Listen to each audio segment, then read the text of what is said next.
Agerreburuko muino honen gotorlekura hurbildu gara, Amalurraren babesean errealitateaz eta fikzioaz hitz egiteko. Benekotasuna bihurritu eta etorkizun hurbila irudikatzeko. Iñaki Petxarroman idazle eta kazetariak lehendakariaren alaba eleberrian proposatu duen bezala. Iñaki lehendakariaren alaba? Azaletik ikusiko da zeozer abia puntua, zeozer gogorra gongo dala. Bai, hoxe da nobelaren abia puntua, tren bat lehertuta. Bai. Tren bat lehertuta, ura garraiatzen duen tren bat lehertuta. Ura Espainiara garraiatzen duen tren bat lehertuta. Hori da, 2040 urtean. Indartxo hasiko gara. Bai, askoz gehiago edo kontatuko, bestela.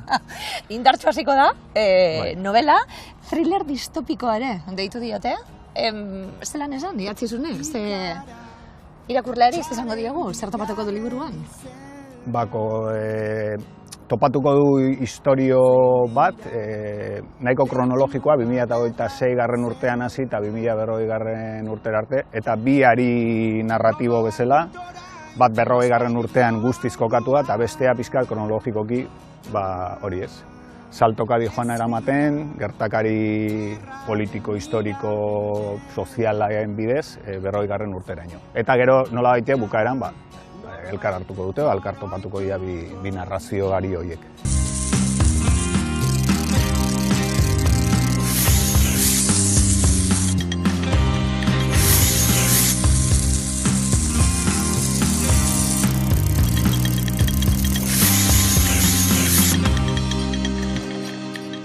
Liburu asko idatzita, Iñaki, eta orain esan dugu, fikzioan errealitate kutsua izango du, baina esan duguna, errealitate hurbilean kokatuta, ja guztiz asmatutako historio bat izan da, baina nabaritzen da, ez da, hemen kazetari bat dagoela atzien.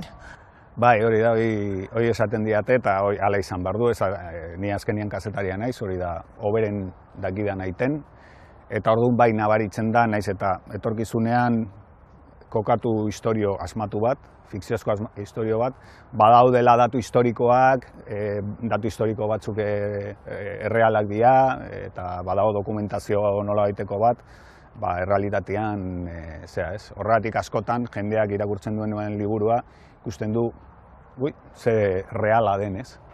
Euskaldunon egunkarian, berrian urte asko egon da, eta bestak beste kasetaritza saria eskuratuta aurreko urtien. Ez dagoen kezken artien eta zeure kezken artien inguru giroa be bai. Ingurumena, ekologia, pizkat hori ez. Gaur egun oso modan dagoen planetaren ondatze hori ez, klimatikoa, ekologikoa. Egia esan egunkariaren garaitik nik uste aztertu eta saiatu geha ekarpen bat egiten, euskeraz eta Euskaldunon egunkarian eta gero berrian. Liburuak izango du, oinarrian fikzioa esan dugu, baina kezka nagusietako bat izango da, eta guztiaren abia puntua, ez da, urfalta hori esan duguna. Abia puntua da klimakrisia, ez? Klimakrisia areagotzen dijoan realitate hori, nozitzen ari garena, ez? Baina segurazki hurrengo hamarkadeetan jungo dena okertzen, nik uste, eta gu jungo beharko geha egokitzen egoera eta realitate hortara.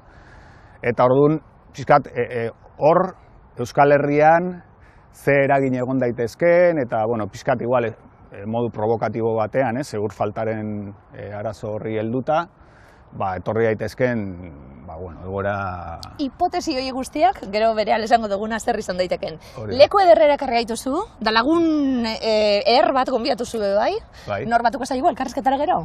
Martxelo Otamendi, laguna, eta urte askotan lankidea izan dakua, eta referentzi bat, niretzako kazetari eta euskerazko kazetari moduan referentzi bat, eta suerte auki dudana ezautu eta gero berarekin gainera lan egiteko ez.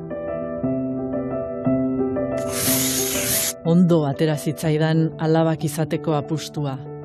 Zuek, maiteak, hazten ari zineten, gozo, amonaren eta abion altzoan.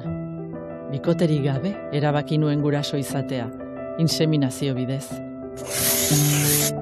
Iñaki, entretenitua, sinesgarria eta pentsarazi egiten duen liburua dela, esan zuen editoreak aurkezpenean.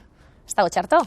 ez dago txarto, eta, bueno, gero irakurleak esango du, ez, baina nire iritsi zaidan feedbacka, hola, jendearena nahiko ona da. Bueno, entretenitua, esango dugu egiturari dagokionez, kapitulo laburrak, baga, biga, iga, laga, boga, sega, iritsiko gara 10. kapitulora arte, eta esan duguna, tartekatuta historia ezberdinak tartekatuko dira, eta sasoi ezberdinak kontaera bebai,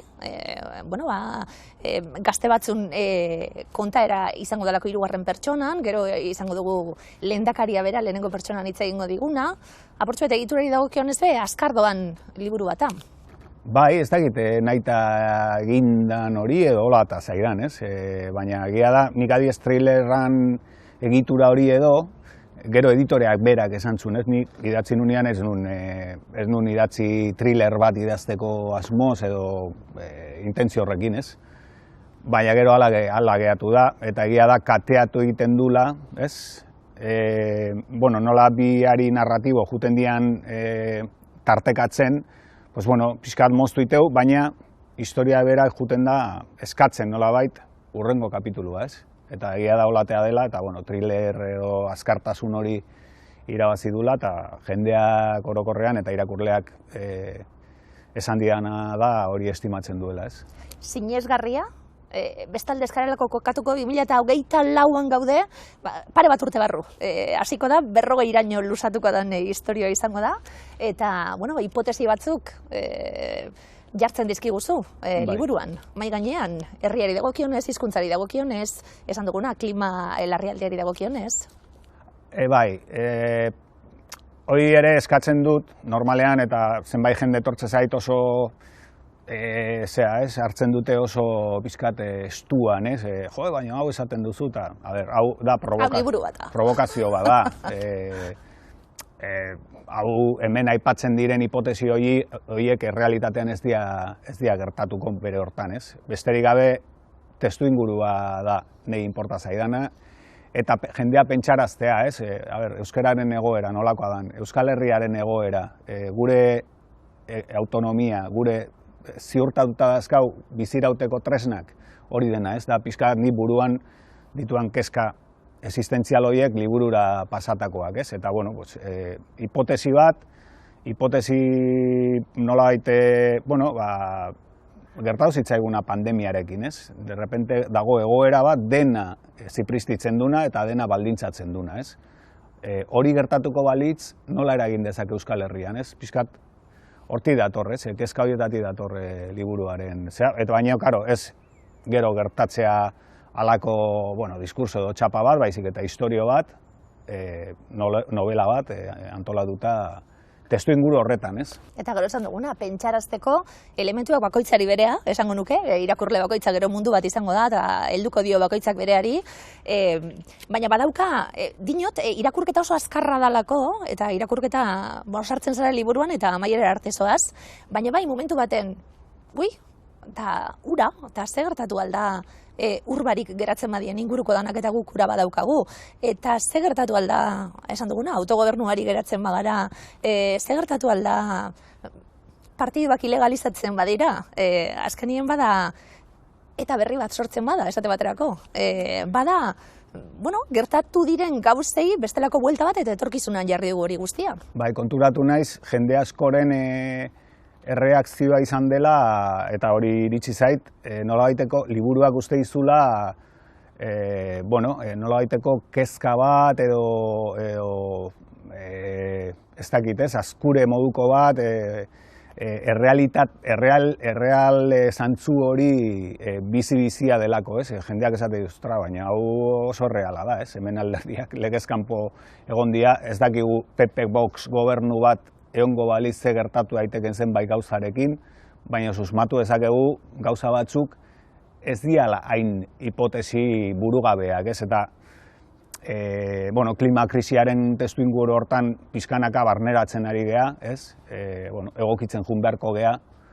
Nik hor planteatzen dut hipotesi bat nolabait detonante edo leno pandemiarekin egin dudan aipamen hori adierazteko kasu honetan izango zen urarena, ez? Eta egoera irreal bat, zeren, zientzialarien txostenetan esaten dute, Iberiar Penintsula, Iberiar Penintsularen zati handi bat, basamortu bihurtzeko arrisku handian dago, Afrika hartzeko, eta Sahararen antzartzeko arrisku handia dauka, hor urari gabe gelditzen baldin badia, ze gertatuko da, Piskat horrek ez aldu aldatzen gure jokaleku politiko osoa, eta piskat hori zen, piskat liburuan, erabili nahi izan dudan provokazio, ariketa hori ez.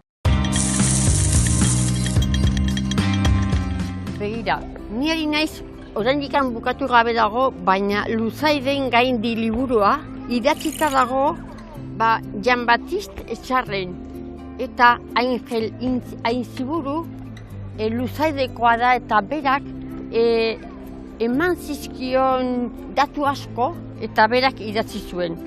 Ezagutu nuen nik biak, bai Angel Aintziburu, bai Jan Batiste Etxarren. Biak daude hilak orain, eta liburua ni hasieran pensatu nuen pixkat errollo izan bezala niretzat, zeren ni naiz Luzaidekoa. Baina gero hasi nintzen eta benetan gustora nago, hitz egiten duelako gai liburuz asko, kontrabando liburuz, eta aezkoko liburuz gauza asko, oso interesgarria iruditzen zait. Eta gero euskararekin oso pozik nago, ulertzen dut oso ongi, eta hori euskarari buruz ulergarria da. Etorkizun hurbil horretan kokatuko gara, baina zantzu horiek aipatu didazu, ze gertatu dan orain arte gauden lekuan egoteko be kontatzen da. Apurtxu bat egon garrelako esaten, irakurle ezberdinentzat izan daitekelako liburu alde horretatik be bai, divertitu gaitezke gure adinarekin ia ze gertatu aldan pertsonaia hauekin guztiekin eta egoerarekin, baina gazteagoa dan batek be, ikus dezake nondik gauzen, bada liburuaren beste adierazgarrietako bat be bai. Bai, azkenean testuinguru historikoare kontatzeko baliatzen delako liburua, nondik gatozen ere hori kontatu egin behar da. Pertsonaiak lantzeko garaian, pertsonaiaren jatorria, kezkak eta nundi datorren pertsonai bakoitzak, ze bizi izan duen, nola, eraikuntza hortan, askotan iraganera jo behar dezu, eta iraganera jotzeko garaian, testuingurua osatzen duten, inkluso Espainiako gerra zibilaren pasarteak daude, frankismo ondorengo pasarteak eta trantsizio garaikoak, Itzake pertsonaia horien bizia kontatu behar dalako bai, eta testuingurua. Hemen bizi izan diren presoen sakabaneak eta politikaren ondoriozko zeak, torturak, aipatzen dira gauza asko, gure nolabait humus existentzial hori osatzen dutenak, nik uste balio dutenak ere iraganetik etorkizunera salto egiteko, lur hori edo lur zori hori jartzeko, Egileari galdetu beharko diogu, distopia bat den edo ez, liburua, alde hon batzuk bai, amatik pare bat urtera lehendakari emakumea bada EAN, esate baterako, txarto bez, jaurlaritza, debekatuko da, Baionara erbesteratua izan beharko da, lehendakaria emakume bat. Bai, hori da beste emakume lehendakari bat izango dela, autogobernua mantentzen baldin badu izango dela, ez dut zalantzarik, berandu baino lehen izango dela, EH Bildukoa izango dela ere, berandu baino lehen uste dut ere bai. Alegia, hor hipotesi batzuk real xamarrak dira, ez dakiguna da noiz ez, baina gero erbesteratu Baionara egiten den lehendakari bat, ez da hain burugabea ere ez, eta beraz ez dira testu ingurutik kanpo dauden zeak ez, Puigdemont ere badabien ez, hor, Europan zehar ez, bere burua gordetzen aldun tokian ez, eta alderdien ilegalizazioaz zer esan ez, hemen bertan biz esan dugu oendala oso gutxi, beraz, Espainiako politika hortan askotan erabili izan diren gauzak dira, eta benetan, gorratik gero jendeari egiten dion zea da, baina hau ez da hain irreala, ez? Eta distopia baden, nik uste bai ez badala distopia bat, azkenian idatzi dezakezu baitare liburu utopiko bat, ez? eta nik utopietan gainean sinisten dut, baina, karo, utopietara iristeko ere lan asko egin behar da, ez? Eta nik kaso honetan nahi nun gehiago provokatu, ez? Bueno, hau ez dago hain urruti, ez? Hau hartu dago, beraz, bueno, pues, a ber, nola prestatzen garen, beti kontuan eukita provokazio ariketa badela, ez? Literaturan oinarritua. Begira, nire bihotzeko liburua da, liburuetako bat da, bihotzaren ritmoan deitzen da, eta 1979 urtean Santo Tomas Liseoko ikasle batzuk egindako liburu bada. Eta atzen badauke historio txiki bat, ezta? Gu ikastolan, nik orduan 10-11 urte nituen, eta ikastolan lantzen ari ginen, orain lantzen den moduan, eskoletan, ikastoletan, gorputz atalak. Eta amari izan jo, ama, nahiko nuke, garai hartan ez egon internetik, eta alakorik ezer, eta nahi nuke, gorputz atal horiek agertzen diren liburu bat, ikusi edo, eta esan zian, ondo Mikeltxo, lasai, joango gara beko liburuen da txiki bat zegoen, ja orain ez dago, eta antxe hartuko dugu. Joan ginen, goiz batean, horreitzen dut ondo, eta esan zionango langileari amak. Jo, nahiko geunke, gorputz atalak eta agertzen dan liburu bat, Mikelek ikasi alizateko ikastolako kontuk eta. Eta ez da, segurazki berak ere ez zuen gehiegi ezagutuko gaia edo dana dela, eta esan zuen, begira, hemen daukagu liburu hau, bihotzaren ritmoan, eta seguru hemen topatuko duzula nahi duzuna. Eta ikusi gabe, ordaindu poltsan sartu eta etxera igo ginen. Eta ara non etxera igo nintzenean, zabaldu nuen liburua, eta poema liburu bada. Garai hartako ikasleek egindako poema eta narratiba liburu bada. Eta hori izan zen niretzat lehenengo kontaktua poesia idatziarekin. Aurretik idazten nuen, neure erara, jakin gabe zer egiten nuen, baina hor ja, era batera edo bestera, nik egiten nuen hori liburu batean islatua ikusi nuen, eta horregatik nire bihotzeko liburutxoa. Aipatuko nuke adibidez, Remedios Zafraren liburu bat, El entusiasmo izenekoa, nola geure burua entusiasmo ustezko horren erruz esplotatu eta saboteatzen dugun batzuetan. Begininiaren poemak. Begininiaren poemak Juan Cruz Igara biderena, honek beti bueltatzen hau aur literaturaren muinera, oinarrira. Orduan, beti estimatzen dudan liburu bat da, eta beti bueltatzeko aukera ematen dian liburu bat. Pausoak kras-kras izotzaren gainez. Ilargia jakin minez. Euskal Kazetaritza Saria, ingurumen atalean, esan dugu Iñaki, ederra be bai, ez da? Kazetariek eurek saritzen zaituztenien?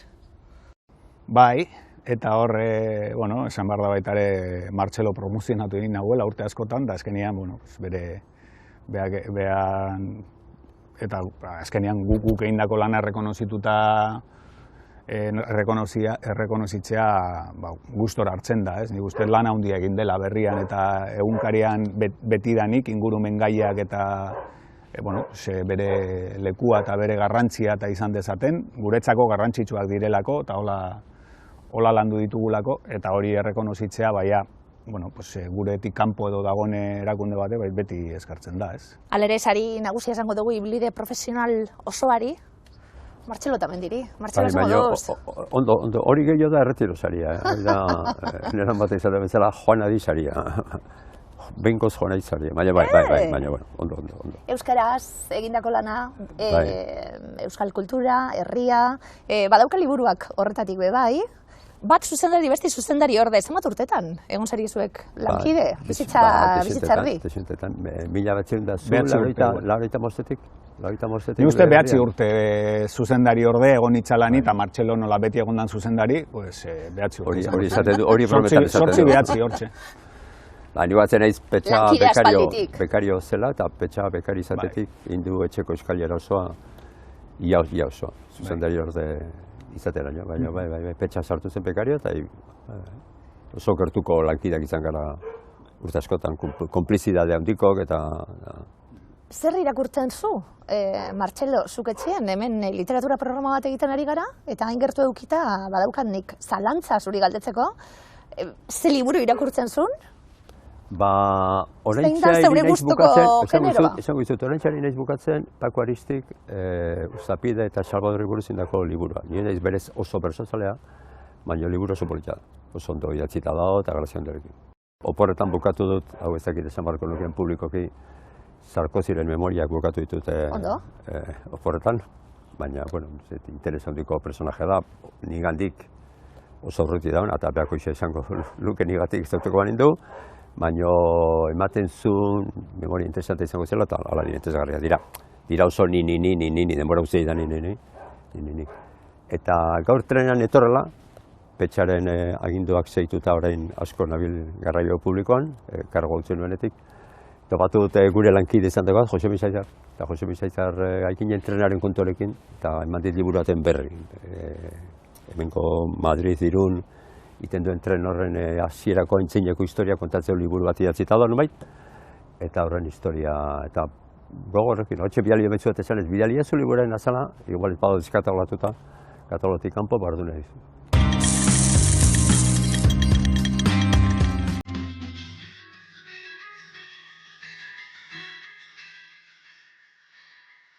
Gomendatuko feminismo zuriaren aurka, Rafia Zakariarena, itzultzaia Amaia Apalauza da. Eta, iruditzen zait gaur egun feminismoarekiko interesa daukan edonork liburu hau irakurri behar dukela. Ze kritikatzen ditu, gaitu,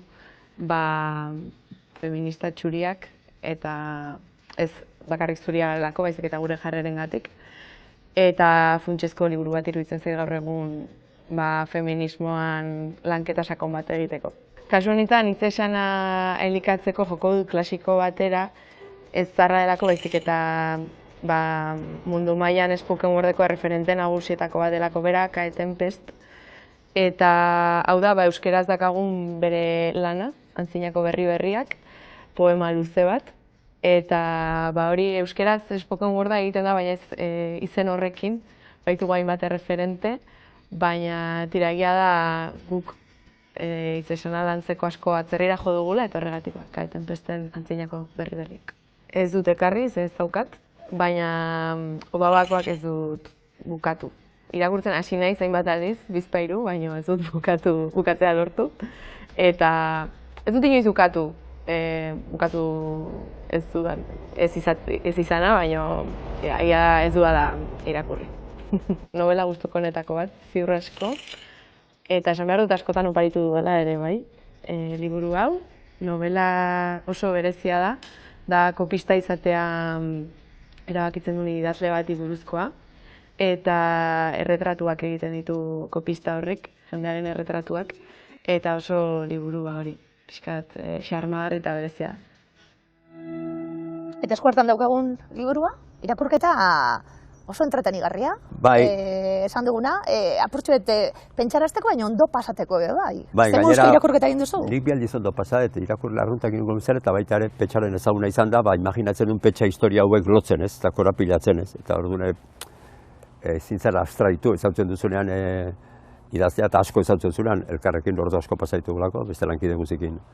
Bezala, bardun ezin duen abstraitu Petxaren irudia, eta nik ikusten duen Petxa liburu edazen ez, eta liburu horren trama zatzen orduan, eta gaina ez dut esango liburu Petxarena dela, ni liburatu batzen badete beste hizkuntzaten zuk esango Petxarena, baina behin idatzita dagoela eta Petxak idatzita oso Petxaren liburu da. Oso bat iten duena, aurreko liburua beste arrantzalena eta ura horre zaudezu, liburu hortan ez zaudezu, baina liburu hortan beha dago. Bakarri falta etzaio ospatza persona bat, bere izan. Kazetaritza eta literatura egin dugu hausnarketa txiki bat. Martxelo, kazetaritza zertarako, dinot. Gaur egungo mundu honetan, kazetari baten begirada hausnarketa. Gu daukagu gure funtzioa, Donostiako kazetari ezagun batek, irratilari ezagun batek, gero Espainian proiektu handia izan duenak, esan zuen gu garela gizarteak, dauzkan zaindariak, gizartean dauden gehiagikeriak ikertu, salatu berritugunak, hautsi gabeko ematen dugunak hautsa, izan barko nuke, egiten dugun edo, beste guntu gana, izan barko nuke, gure profesortarako jaio zen, eta beak esaten du, gure zaintzalan hori gizarteak guri eman digula, kazetario eman digula, boteretsuen gehiagikeriak salatzeko, edo ahotsik, presentziarik ez daukaten nahi, presentzia emateko. hori da gure funtzioa. Eta gaina Petxak liburu enten du, nizakit inork izan duen liburu, bueno, Euskal Herriko inteligentzia guztia pasada promontatik, orduan, hau sartuko nahiz orain errankatekin. Iten du literatura proiektiboa indu, ez dakit inork izan dute duen promontan termin hori. Eta bestela, hemendik aurra esan dezetela. Iten du literatura proiektiboa, proiektatu iten du Euskal Herria, gaurko Euskal Herria urte batzu barru, ez? Batzuen kasuan proiektatzen duzu, batzuen nahiko luketena baina mantsoago, esateko jartzen du Bildu gobernuan, segurazki Bildu nahiko lukena baino berandago. Eta Peio Etxaleku, zeina identifikatzen duen bere izanarekin, gaur egun Iparburu Batzarreko lehendakaria den, eta Iñaki gure lankidearen anaia, Peio Etxaleku jartzen du elkargoko lehendakari, segurazki Peio Etxaleku nahiko lukena baino berandago. Eta bi kaso horietan, ez dakita sartu zaizion Bilduko, eta Etxaleku, baina literatura proiektibo horretan, proiektatzen du. Eta gero, libura Petxaren adaz, bakarrik Petxari ikurtzen zela jartzea, herri zaingo sailburu zabatez, nola Miren Arzuaga, ez? Bueno, baina gaur egun bilduren barruan, oza, gobernu baten dago, bilduren barruan gaur egun talde parlamentarion segurtasun saileko kontuak daramatzena da Julen Arzuaga.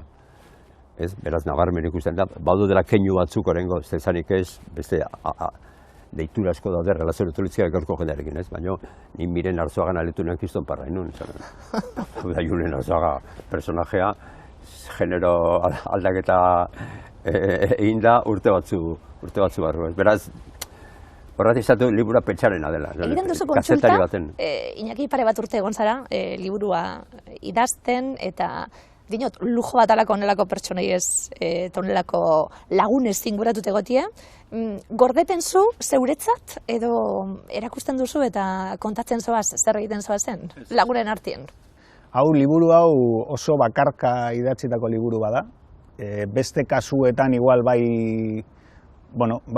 konpartitu ditut zirriborro batzuk eta hola, kasu honetan kasik nire eskutik editoren gana juntzen, gainera, aitortuko dizuet, eta apaltasunez ere esan nahi dute, nik liburua idatzi nuenean, nik eneukan inungo segurtasunik liburua argitaratuko zenik.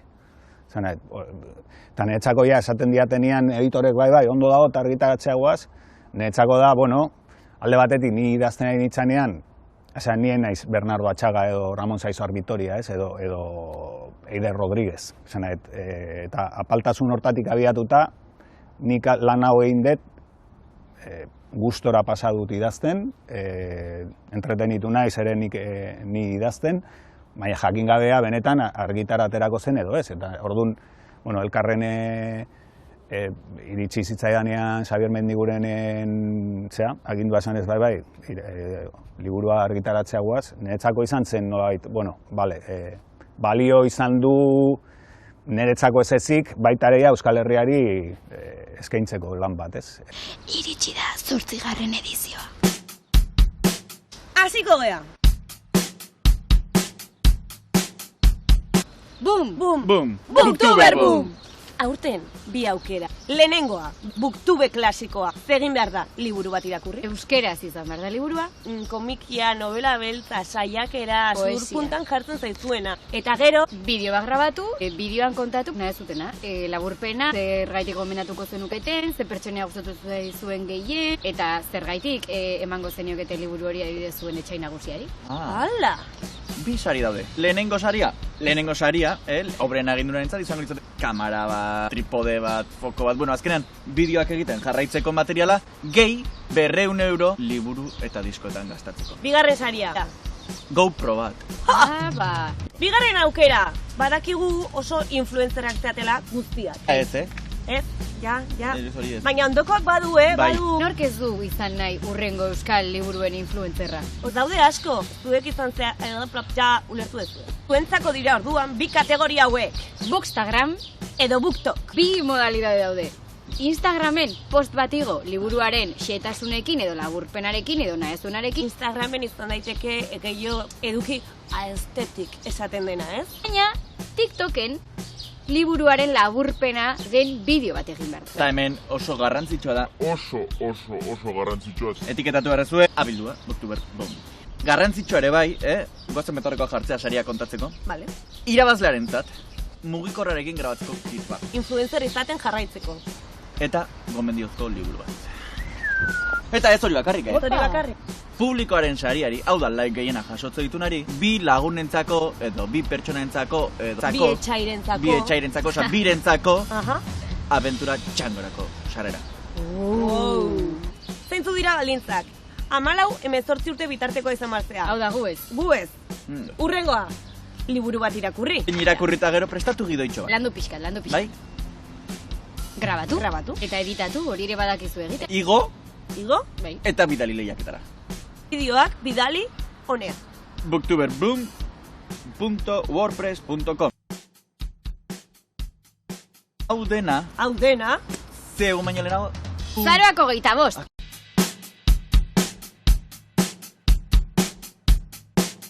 Kontakizunak alere eskertzen du estiloa, dinot. Batzutan estilo poetikoagoa edo bestelako landuagoa, bestelako barne kezka batzuk eta kontatzeko eskatzen dugu irakurleok be bai, baina onelako... Hau kazetari daten liburu da. Hori da, eta onelako liburu baten behar dugu askartasun hori be bai. Ni gaina berez naiz, izaeraz naiz, liburu historizalez, historia kontatu ditu naiz. Horretik irakurtzen ditu asko memoriak. Idozkat Arlantzaren memoriak irakurrita, Pepe Bonoren memoriak irakurrita, orain salko zirenak, baina liburu hau kazetaritza. Baina lehen zuen galderan inguruan, zuzendari orde disiplinatu da, baina nahi segulan kontatu hau idazten nahi naiz. Nienteatzen naiz petxak noizen bukatu liburu argitaratzen den. Ez dara, behar izan du bezala, argitaletxek editoreko nartu dutenean. De repente petxa etortzen da. Petxaren liburuan aurkezpena baino. Eta ondoko bulegoan dago, eta ez segulan, ondo egiten du, ez segulan konsultatzen. Baina, bai, ondo pasa liburua, gainan ondo pasa, imaginatzeko petxa liburua.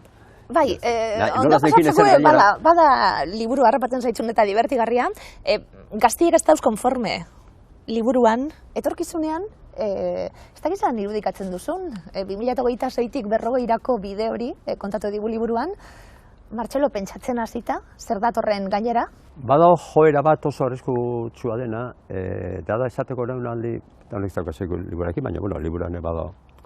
Esateko oraingo belaunaldiei, zuek okerrago biziko zarete guraso baino. Eta hori izango da aurreneko belaunaldia, bere historian biziko dena bere guraso baino okerrago. Hori da proiekzio interesatu bat, maltzurra, bilatzen duen goza bakarra da, gazteak ez daitezen mugitu, ez daitezen antolatu, eta ez dezaten protestarik egin, eta bizi daitezen batzuk ordaindu dizketen soldata bajoekin. Hori da, gizarte eredu bateko proiekzioa. Nabarmena, esatea gaztei, okerrago biziko zate, eta zu merezi zuek izako zuen soluziorik. Eta posible, gaztein berotara rebelatu. Besta da, petxaren libuna saltzen terminotan ustatzutan. Baina gaztein bertu rebelatu, gaztein berutena da, aspiratu, ezikitu, borrokatu, eta bere eskubideak landu eta irabazi. Baina badago gaur egun, eta ikusi literaturarekin, oso instalatuta dago, oso edatuta dago, okerrago biziko zaten. Eta gainera, alperrik izaten. Sozialki, politikoki? Bai. Zelan ikusten zu? Gure herria? Bai, eta hizkuntza, kezka horiegoa daudelako liburuan be bai. Kezkatzen zaitxu, datorrena? Bai, katalanak kezkatuta daude. Katalanak aurreko aldiz, bere historia modernotan, hizkuntza politikak izango helburatza bat. Aurreko lehendakari independentistek ez dute jarri sekulan hizkuntza politika sailburu karguarekin. Beti izan dira kultura eta hizkuntza politika. Orain ez. Aurreko aldiz, hila presidenteak egin du hori, Segurazki eskerrak behartuta. Katalanak daukaten kopuruarekin, daukaten jendearekin, daukaten indarrarekin. Kezkatuta olen badaude, guk ebaukeu kezkatzeko motibo gehiago. Gaina gurea da, kaso berezi bat, ez da egingo beste komunitate bat munduan gure hiztun kopuruarekin horren besteko hizkuntza eskaintza dukana, horren besteko hauza eskaintzen dituna euskaraz. Hau, telebistatu euskaraz, ez dago gure amaino hiztun gehiago dauzkaten hizkuntzatan ez dauzkate telebistak. Eta ez daukate unibertsitateik, ez zaitez joan Afrikara informatika fakultate baten bila bertako hizkuntza baten, dauden ehundaka hizkuntzetatik. Beraz alde positibora ekagu, baina aula gara. Txikia gara eta aula gara, eta kezka badaukat. Nik uste euskara gaur egun dagoela inoiz egon ez den maila batzutan, gaur egun ez da euskal telebistak, gu berrian edo euskal irratiak edo zeinek indezake genetisten arteko mainguru bat euskaraz eta kalitatez, hori ezinezko izan da euskararen historian, ez da sekulan gertatu, ez genetistekin, ez arkitektoekin eta ez kimikoekin. Beraz, kualitatiboki gaude osaurratuta, nidokat kezka da kuantitatiboki mantxo goazela eta kuantitatiboki guaz mantxo, eta hau. Hizkuntzaren berreskurapena dijoa mantxo xamar, nahiz eta hizkuntzak kiston lan egin duen, sekulako lan egin duen, eta hau lugoaz. Daukagu jende asko gaur egun euskaraz ikasten ari dena, sekulan gertatu zen gure herri. Gaur egun ikasle gazten euneneko altu baten euskaraz ere ikasten D ereduan edo B eredu baten, hori da sekulan gertatu gure herriaren hizkuntzan, edo gure herriaren historian, da hizkuntzaren historian. Baina eraberan daukan arriskua da, ez balin badori indartzen, eskola utzita gero, pasako direla izatea urte batzu barru, euskaraz jakin nuen baina orain ezakit. Entorno ardaldunetan, familia ardaldu balin bada, eskailera ardaldu bada, etxaurreko parke ardalduna balin bada, eta alun arteko giro ardaldu bada, eta hori Euskal Herriko eremu geografiko zati handi baten kartatzen nahi. Hala da, realitate hori da.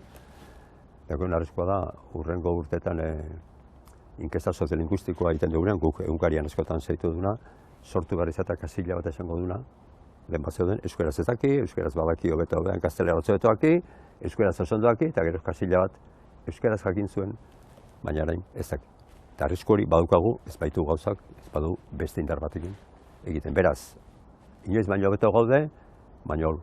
Proiekzioak egiten hasita, Martxelo, idazle moduen, nola ikusten duzu?